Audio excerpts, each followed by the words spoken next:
이경락 대표님의 강의로 시작을 해보도록 할 텐데요. 오늘은 어떤 내용 준비를 하셨나요? 네. 이제 봄날이 오고 있어요. 그래서 오늘 배경도 일부러 개나리 같은 이렇게 노란 색깔이 들어가 있는 배경을 골랐는데 오늘 주제는 주도주 장세로의 전환이라는 것을 주제로 좀 이야기 드릴게요. 어제자였죠. 골드만삭스의 어제 한국경제신문 글로벌 마켓에 딱 올라왔습니다. 골드만삭스 최고 전략가, 미 주식 계속 오르는 3가지 이유, 이렇게 올라왔어요. 최고 전략가가 오펜하이머라는 사람인데요. 저도 이 사람 보고서를 가끔 보는데 아무튼 주식이 올라갈 수밖에 없는 3가지 이유를 댔는데 제가 지난번에 얘기했던 거랑 똑같아요. 이경락 방송을 들은 것 같아. 첫 번째 이유는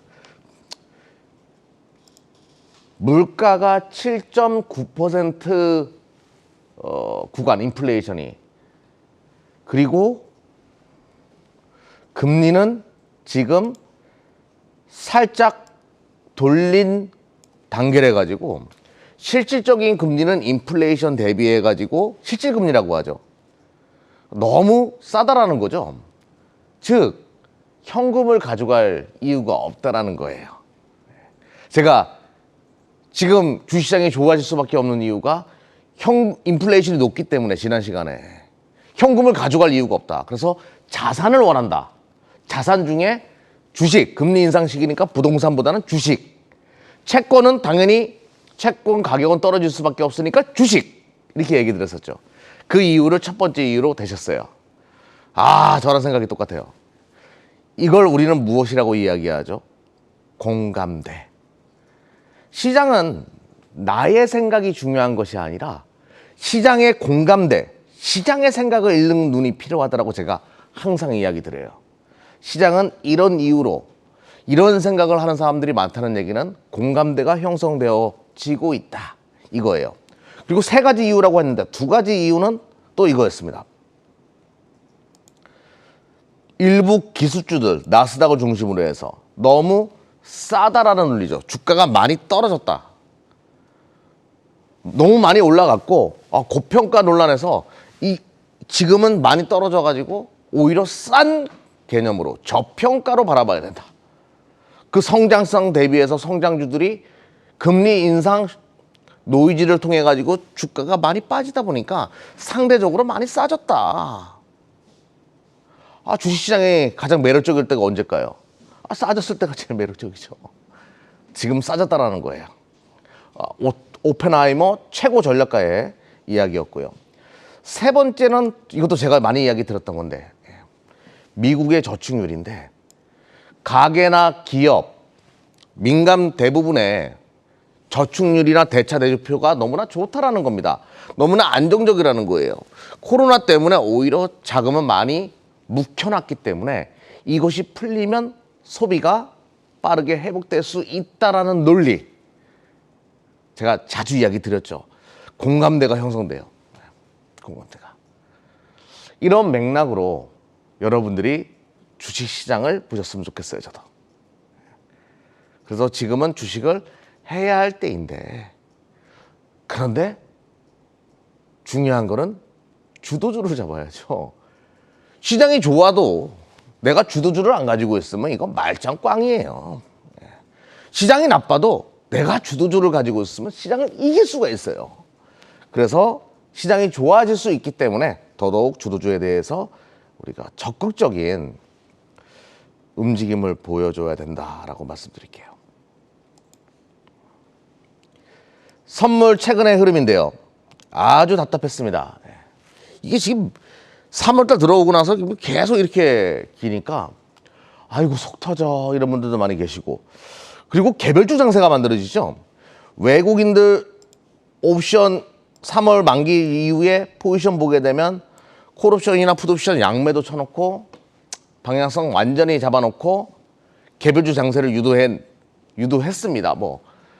의도적으로 그랬는지 그건 누구도 모르죠. 하지만 개별주 장세가 펼쳐질 수밖에 없었어요. 시장은 박스에 갇힐 수밖에 없는 구도였으니까. 그런데 옵션 시장에서 외국인들이 금요일 날부터 조금 위클리 옵션 끝나고 나서 조금 포지션을 바꾸기 시작한 건 긍정적이었고, 말 그대로 아무튼 시장에 이러다 보니까 각계 전투가 펼쳐질 수밖에 없었어요. 각계 전투. 각계 전투가 펼쳐지고 주도주는 없다. 주도주의 부재. 물론 PCB가 3월 달에 상대적으로 강했던 건 사실이고 또 엔터주. 제가 이 엔터랑 PCB는 하나씩 꼭 가지고 있어야 된다고 여러분들에게 계속 강조를 드렸는데 공개방송 시간에. 아무튼 그런데 지금 최근에 유가가 제가 유가가 꺾일 거라고 지난주부터 이야기 드렸는데 유가가 꺾이기 시작했어요. 이경락의 24시 클럽이라는 유튜브 보게 되면 제가 이제 매일 방송을 하는데 거기에 제가 유가가 꺾일 수밖에 없다. 꺾일 가능성이 높다. 이렇게 여기 구간에서 말씀드리는 내용들이 나올 겁니다. 참조하시면 되겠고요. 아무튼 유가가 이렇게 꺾였습니다. 그 흔히 말해서 쌍봉이죠. 여기서 못 치고 나가면 꺾일 수밖에 없다. 그리고 41선에서 등락을 거듭할 수밖에 없습니다. 근데 100달러 안으로 안착되어 가지고 움직일 가능성이 굉장히 높아 보여요. 흔히 말해서 추세가 점진적으로 약해지는 거죠. 유가 같은 경우에는. 지금 현재 그런 구간에 또 미국의 지방선거도 있고 등등 바이든이 이제 인플레이션에 대해서 민감하게 반응하면서 하루 100만 배럴 사서 미국이 사상 최대 비축유 방출하겠다. 그리고 조금 전에 이제 김주국 대표님이 말씀하신 것처럼 군용은 뚫어놓고 쉘 군용은 뚫어놓고 뽑지 않는 업체들은 벌금을 내리겠다. 이런 식으로 압박을 가하면서 유가 안정을 깨하고 있어요. 지방선거를 앞두고 인플레이션에 적극적인 행보를 보일 수밖에 없는 바이든 현 정권의 움직임. 그러면서 그러면 유가가 안정화되고 러시아발 리스크가 완화되는 구간.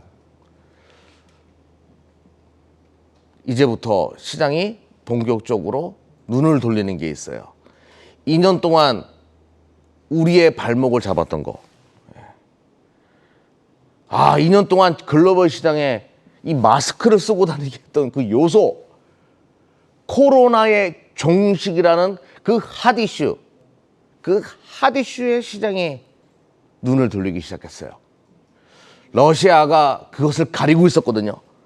그래서 그거를 싹 벗겨내니까 이제 유가도 떨어지고 인플레이션도 잡힐 수 있다라는 기대감이 만들어지면서 제일 먼저 치고 나가는 게 바로 대한항공. 여행의 대표 주자죠. 와, 거래량 보십시오. 전일차. 거래량 이렇게 터지면서 아주 그냥 묵은 김치였습니다. 예. 묵은 김치의 이 묵은 매물을 어제 뚫고 터지는 모습을 보여줬어요. 기대를 해볼 만한 리오프닝 관련된 종목들의 기한 예상해 보고요. 또 하나 이제 우리만이 할 수 있는 최고의 컨텐츠죠. 아이돌, 아티스트, SN과 같은 이런 종목. 리오프닝 콘서트 하면 또 리오프닝의 최대 수혜주 맞죠. 리오프닝 관련된 종목들의 반격. SN과 같은 JYP, YG엔터, 하이브 이런 기업들. 콘서트의 재개와 등등 SM은 이제 지배구조 개편 기대감도 발생하면서 치고 나갑니다. 리오프닝 주들이 서서히 기여한다. 그런데 저는 리오프닝 관련된 종목들은 대부분 턴어라운드 가치주죠. 턴어라운드 가치죠. 그리고 성장주 요 두 가지를 여러분들이 함께 가져갔으면 좋겠어요. 그래서 저는 양념 반 후라이 반을 계속 주장해 왔습니다. 턴어라운드 가치주, 리오프닝 관련된 종목과 성장주를 함께 가져가야 된다. 아침부터 통닭 보니까. 성장주를 잡는 비법에 대해서 제가 짧게 설명드리면서 오늘 성장주 하나 또 여러분들이 이쪽은 보자라고 제가 하나 설명드릴게요. 우리 24시 클럽 제일 잘하는 게 뭔가요? 우리 24시 클럽. 우리 24시 클럽이 제일 잘하는 거는 그냥 성장주 쪽에서 주도주 잡아가지고 가치주가 되든 성장주가 되든 주도주 잡아가지고 왕창 수익을 내는 데는 있어가지고는 우리 24시 클럽이 제일 잘하는 거예요. 제가 2020년도 말에 2021년도 전기차 꼭 보자 제발 기다려줘 이 노래 아시죠? 그거였나? 아무튼 또 노래 또 부르래. 제발 2021년도 전기차는 꼭 보자. 이렇게 얘기했었어요. 이게 2020년도 사진이거든요. 2021년도 전기차 주도주 맞았죠. 그 다음에 제가 얘기한 게 PCB 보자. 작년 4분기 때 기억나실 겁니다. 테슬라 이렇게 자르면 PCB 엄청나게 많으니까 PCB 봅시다. PCB 보자라고 또 노래를 불렀어요. PCB 관련된 거. 주도주 맞죠, 지금? 주도주 딱딱 맞춰요. 그러면 무엇을 보고 전기차, 그 다음에 PCB 이렇게 잘 맞히냐 이거죠. 그건 아주 간단해요. 제가 뭐라고 얘기해요? 나의 생각이 아니라 시장의 생각을 읽는 거. 아, 차트 보고 맞추는구나? 아니죠. 대기업들이 어떻게 움직이는가? 전기차, 대한민국 대기업들이 천문학적인 자금을 쏟아붓습니다. 그 산업에. 전 세계 수많은 자동차 업체들이 천문학적인 자금을 쏟아부어요. 아, 전기차 시장 올 수밖에 없는 거고. PCB도 작년에 뭐 이비대, 신코전자공업, 삼성전기 등등 PCB 강자들이 엄청난 자금, 조 단위의 자금들을 PCB에 쏟아붓고 있어요. 아, 그러면 이쪽 시장이 커져가는구나. 요거를 유추해 볼 수 있는 거죠. 그러면 지금 대기업들이 어디다가 자금을 쏟아붓냐 이거죠. 여기다가 쏟아붓잖아요. 삼성전자 P3 라인이에요. 여기가 P1 라인보다 1.5배 큰데 지금 뭐부터 깔아요? 지금 이제 다 끝났어요. 공장 다 졌어. 이거 뭐 찍으면 안 된다는 거라고 하던데 아무튼 뭘 깔아요? 낸드 지금 낸드부터 깔잖아요. 낸드. 삼성전자가 뭐부터 진행한다고요? 낸드. 그리고 마이크론 테크놀로지의 CEO 메로트라 씨도 이렇게 얘기합니다. 낸드 플래시는 30%가량의 수요 증가 그리고 10년 동안의 성장기를 보게 될 것이다. 데이터 센터를 중심으로 해서. 데이터 센터에 제가 SSD 들어간다라고 했죠. SSD는 낸드 기반의 반도체 세트라고 얘기했어요. 데이터 센터 등 차량 산업용 시장의 확대 등으로 인해서. 제가 낸드가 중요하다고 이야기했죠. 그래서 오늘 낸드 관련된 종목 하나 부담 없는 가격에 있는 거. 지금 뭐 미시장에서도 반도체 흔드니까 여러분들 걱정하시니까 부담 없는 가격대에 있는 거 여러분들에게 설명드릴 거예요. 낸드는 적층으로 쌓고 옆으로 잘라가지고 방을 쪼갭니다. 방마다 4개의 비트를 심어요. 비트. 그게 데이터거든요. 방에 옛날에는 방에 공간이 딱 하나 있었는데 지금 4개나 더요. 그러니까 엄청나게 쌓고 엄청나게 깎아내는 거예요. 그게 낸드입니다. 깎아내기 위해서는 바로 이런 장비가 필요한데요. 이게 시각 장비예요. 이게 램 리서치 장비입니다. 여기다가 웨이퍼를 넣고 플라즈마를 막 가해가지고 반도체를 설계가 그려져 있는 반도체를 잘라내는 겁니다. 이게 바로 식각인데요. 식각 공정에는 지금은 가스나 플라즈마 건식 방식으로 많이 마른 상태에서 불로 때워서 건식을 합니다. 그러면 기존에는 이걸 웨이퍼를 잡아주는 동그란 링이 있었어요. 이게 막 설계를 잘라내는데 이렇게 동그랗게 해가지고 웨이퍼가 못 움직이게 딱 해주는데 고열을 가하기 시작하니까 실리콘으로 가하니까 야 이게 금방 툭툭 깨지는 거예요. 그러면 툭툭 깨지면 작업반장이 야 꺼! 그러면 기계 다 꺼가지고 이거 갈고 사람들이 그럽니다. 그럴 때마다 돈 나가요. 수율이 안정화되지 않고. 그러니까 삼성전자나 SK하이닉스와 같은 이 반도체 제조업체들이 고민을 해봐요. 야, 이거를 실리콘 말고 실리콘 카바이드로 바꿔보자. 이 실리콘 카바이드로 바꿨더니 가격은 좀 비싼데 안 깨져요. 잘 안 깨져요. 물론 뭐 이제 옛날에나 뭐 하루에 하나 바꿨다라고 하면 2, 3일에 하나 정도 바꾸는 그런 효과가 있는 거예요. 더 마진이 더 좋습니다. 수율도 좋아지고. 그래서 이걸로 다 바꾸고 있는데 이 실리콘 카바이드 링을 SI 링이 아니라 SIC라고 써있죠. 이 실리콘 카바이드 링을 글로벌 시장에서 가장 많이 만드는 80%의 점유율을 차지하고 있는 게 바로 TCK예요. 근데 이 TCK의 매출의 83%가 낸드 쪽에 찍혀요. 디램보다는. 낸드의 확장기의 최대 수혜주구나. TCK는 여러분들이 유추해 볼 수 있는 거죠. 그리고 근데 주가가 많이 빠졌어요. 제가 많이 빠져있는 종목을 선택했다라고 했죠. 특허 관련돼 가지고 소송전이 있는데 TCK가 졌어요. 원천 기술을 가지고 있는데 남들이 쓰니까 쟤네 우리 거 따라해요, 판사님. 그러니까 판사님이 그냥 쓰게 해주세요. 뭐 이렇게 된 거예요. TCK 주가가 막 떨어진 거죠. 하지만 그래도 TCK는 실적이 좋아요. 어차피 시장 규모도 커지고 파이가 워낙 생산량이 가장 많은 기업이고 그러다 보니까 실적은 계속 좋아질 수밖에 없었어요. 패소한다라고 하더라도. 그렇게 중요한 역할을 한다라고 저도 보지 않아요. 어차피 시장 자체가 커지는 거기 때문에. 그리고 TCK의 기술력과 그 규모의 경제를 쫓아갈 수 있는 기업이 없어요. 전 세계에서.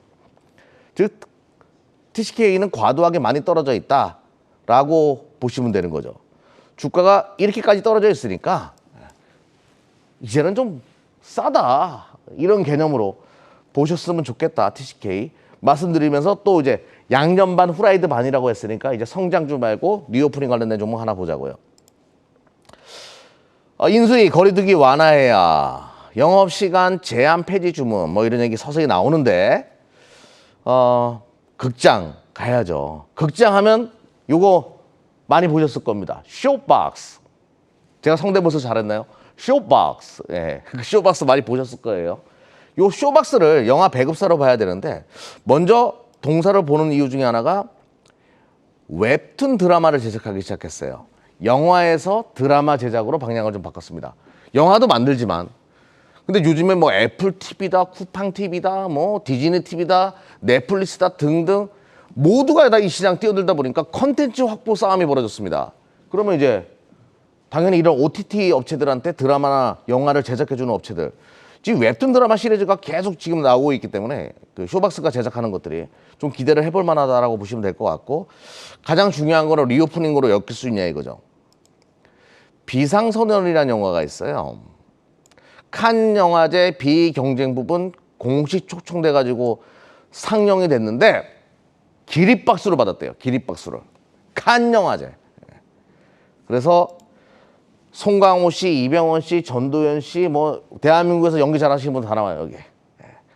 근데 이게 극장에서 개봉된다라고 하면 천만가게 될 것 같아요. 그럼 기대감이 주가에 녹아들 것이다 이렇게 보는 거죠. 최근에 주가가 서서히 올라오고 리오프닝 관련된 종목도 부각될 때 서서히 모양을 만들어 놓고 있는 건 부인할 수 없기 때문에 요 종목 리오프닝 관련된 종목으로 보실 필요가 있다. 자, 양념 반 후라이 반 성장주는 길게 그리고 리오프닝 관련된 종목은 딱 2, 3개월 안에 승부 볼 수 있는 종목을 선택해가지고 계좌의 기적을 만들 수 있는 기회예요. 놓치지 마십시오.